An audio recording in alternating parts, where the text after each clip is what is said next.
Arabia కథ. నేర్పరులైన దొంగలు. పూర్వం అరేబియాలోని ఒక నగరంలో ఇద్దరు దొంగలుండేవారు. వారిలో ఒకడు పగటి దొంగ. వాడు జేబులు దోచి డబ్బు గడించేవాడు. రెండవ వాడు రాత్రి దొంగ. కన్నాలు వేసి దొంగతనాలు చేయటం ద్వారా ధనం సంపాదించేవాడు. ఆ దొంగలిద్దరూ తమకు తగిన అందగత్తెనొకతని చూసి పెళ్లాడగోరారు. ఇద్దరూ ఒకామెనే ప్రేమించటం చేత ఆ పిల్ల వారిలో ఎవరిని చేసుకోవాలో తేల్చుకోలేకపోయింది. నన్ను చేసుకోమంటే నన్ను చేసుకోమని వారు పీడించటం చేత ఆమె వారిద్దరితోనూ ఈ విధంగా చెప్పింది. మీరిద్దరూ దొంగతనాలు చేసి బతికేవాళ్లే, ఇద్దరూ నన్ను పోషించగలవాళ్లే. కాని మీ ఇద్దరిలో ఎవరు ఎక్కువ నేర్పరి అయితే వాణ్ణి చేసుకోవాలని నాకుంది. అందుచేత మీరిద్దరూ కూడబలుక్కుని ఒక నిర్ణయానికి వస్తే నేను మీలో నేర్పరిని పెళ్లాడగలను అన్నదామె. దొంగలిద్దరూ ఆమె చెప్పిన దానికి సరేనని ఒకరి నేర్పరితనం ఒకరికి చూపించటానికి నిశ్చయించుకున్నారు. ముందు నా నేర్పరితనం నీకు చూపుతాను, తర్వాత నీ నేర్పరితనం నాకు చూపుదువు గాని ఆ తర్వాత మన ఇద్దరిలో ఎవరు గొప్ప అయినది తేల్చుకుందాం అన్నాడు పగటి దొంగ కన్నపు దొంగతో. కన్నపు దొంగ ఎందుకు ఒప్పుకున్నాడు. ఇద్దరూ కలిసి షరాబు వీధికి వెళ్లారు. అక్కడ ఒక వడ్డీ వ్యాపారస్తుడు తనకు రావలసిన బాకీ వసూలు చేస్తూ వీధి వెంట వెళ్లటం వారి కంటపడింది. ఆ వడ్డీ వ్యాపారిని చూడు, వాడి జేబులో ఉండే సంచిలో చాలా సొమ్ముంటుంది, దాన్ని కాజేసుకు వస్తాను చూసుకో అన్నాడు పగటి దొంగ. ఈ మాటలు విని కన్నపు దొంగ ఆశ్చర్యపడ్డాడు. పగటి దొంగ వడ్డీ వ్యాపారి వెనకే 4 అడుగులు నడిచి సునాయాసంగా ఆయన జేబులో ఉండే మొహరీల సంచి లాగేసి తన స్నేహితుడి వద్దకు తిరిగి వచ్చాడు. నువ్వు నిజంగా ఆరితేరిన వాడివే సుమా అన్నాడు కన్నపు దొంగ. నా తెలివి ఈ సంచిని కాచేయటంలో లేదు, ఇది నాదేనని న్యాయాధికారి చేతనే అనిపిస్తాను, చూస్తూ ఉండు. అలా చేయని పక్షంలో రక్షక భటులు నా దగ్గర ఈ సొమ్ము పట్టుకుని దొంగ సొమ్మని సులువుగా రుజువు చేస్తారు. అందుచేత ఈ సొమ్ము నాదేనని ముందే రుజువు చేసేస్తాను అన్నాడు పగటి దొంగ. అది సాధ్యమేనా అన్నాడు కన్నపు దొంగ. నువ్వే చూస్తావుగా అంటూ జేబు దొంగ తన స్నేహితుణ్ణి ఒక సందులోకి తీసుకుపోయి అక్కడ సంచి విప్పి అందులో ఉన్న మొహరీలు లెక్కించారు. సరిగా 500 మొహరీలు ఉన్నాయి. వాటిలో నుంచి 10 తీసి తన జేబులో వేసుకుని తన వద్ద ఉన్న రాగి ముద్రిక ఒకటి సంచిలో వేసి జేబు దొంగ సంచిని యథాప్రకారం కట్టేశాడు.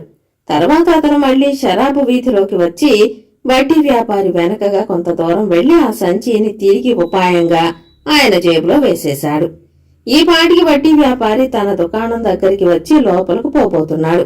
ఇంతలో జేబు దొంగ గట్టిగా గొంతెత్తి దొంగ దొంగ పట్టుకోండి అని అరుస్తూ వడ్డీ వ్యాపారిపై పడి అతన్ని 4 గుద్దులు గుద్దాడు. అందరూ పోగయ్యారు. జేబు దొంగ వారితో, వీడు పెద్ద దొంగ, చూడండి పైకి ఎలాంటి పెద్ద మనిషిలాగా ఉన్నాడో, నా మొహరీల సంచి కాజేసిపోతున్నాడు అన్నాడు. వడ్డీ వ్యాపారిని చూస్తే అందరికీ మంటే. న్యాయస్థానానికి ఈడ్చుకోండి అని అందరూ సలహా ఇచ్చారు.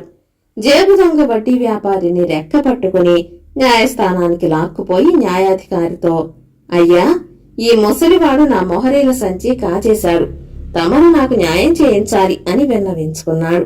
దొంగిలించిన సంచి ఏది అని అడిగాడు న్యాయాధికారి. వడ్డీ వ్యాపారి జేబులు పరికిస్తే సంచి ఉన్నది. వడ్డీ వ్యాపారి కంగారుతో, అయ్యా, ఇది నా సంచియే, నేను బాకీ వసూలు చేసుకుంటూ ఉండగా ఈ మనిషి నాకు దొంగతనం అంటకట్టాడు, కాని నేనీ మనిషిని ఎన్నడూ చూసి కూడా ఎరగను అన్నాడు. అది నీ సంచియే అయితే అందులో ఏమేమి ఉన్నది చెప్పు అన్నాడు న్యాయాధికారి. అందులో 500 మొహరీలున్నాయి అంతే అన్నాడు వడ్డీ వ్యాపారి నిబ్బరంగా. అది అబద్ధం, అందులో 490 బంగారు మొహరీలు నా రాగి ముద్రిక ఉన్నాయి. ఈ దొంగవాడు తమ ముందు అబద్ధమాడుతున్నాడు అన్నాడు జేబు దొంగ. సంచి విప్పి చూస్తే అందులో 490 మొహరీలు ముద్రిక ఉన్నాయి. న్యాయాధికారి ఆ సంచిని జేబు దొంగకి ఇప్పించి వడ్డీ వ్యాపారికి 100 కొరడా దెబ్బలు శిక్ష విధించారు. సంచి తీసుకుని కన్నపు దొంగ వెంట తిరిగి వచ్చేస్తూ, జేబు దొంగ, ఎలా ఉంది నా నేర్పు అన్నాడు. జేబు దొంగతనాలలో నీ నేర్పరితనం అసాధారణమైనదే, కాని చీకటి దొంగతనాలలో నా నేర్పరితనం కూడా ఈ రాత్రికి చూపిస్తాను, అప్పుడు మనలో ఎవరు గొప్ప తేల్చుకుందాం అన్నాడు కన్నపు దొంగ. ఆ రాత్రి జాము పొద్దుపోగానే కన్నపు దొంగ ఒక తాటి నిచ్చెన తీసుకుని జేబు దొంగతో రాజభవనం దగ్గరికి వచ్చాడు. ఏమిటిది, రాజభవనంలోనే చొరపడతావా ఏం అన్నాడు జేబు దొంగ ఎంతో భయంతో. అవును, మామూలు ఇళ్లలో చొరపట్టంలో నేర్పరితనం ఏముంది అంటూ కన్నపు దొంగ తాటి నిచ్చెనను గోడ మీదికి విసిరివేశాడు. దానికి పట్టు చెక్కగానే కన్నపు దొంగ పైకెక్కుతూ జేబు దొంగను తన నిచ్చెన ఎక్కి వెనకే రమ్మన్నాడు. ఇద్దరూ రాజుగారి ఆవరణలో ప్రవేశించారు. కన్నపు దొంగ రాజుగారి భవనం తలుపు ఒకటి ఉతక ఎత్తి లోపల చొరబడి రాజుగారి శయ్యాగారానికి దారి తీశాడు. కాళ్లు వణుకుతూ జేబు దొంగ కూడా వాడి వెనకే వెళ్లాడు. పడక గదిలో రాజుగారు నిద్రపోతున్నాడు. బానిస ఒకడు రాజుగారికి కాళ్లు పడుతూ కునికిపాట్లు పడుతున్నాడు. జేబు దొంగను అవతల గదిలో ఉండమని సైగ చేసి కన్నపు దొంగ మునివేళ్ల మీద నడుస్తూ వెళ్లి బానిసను వెనక నుంచి పట్టుకుని ఒక చేత్తో నోరు నొక్కి రెండో చేత్తో వాణ్ణి తాడుతో కట్టేసి నోట్లో గుడ్డలు కుక్కి గదిలో ఒక మూల పారేసి వాడి స్థానంలో తాను కూర్చుని రాజుగారికి కాళ్లు పట్టసాగాడు.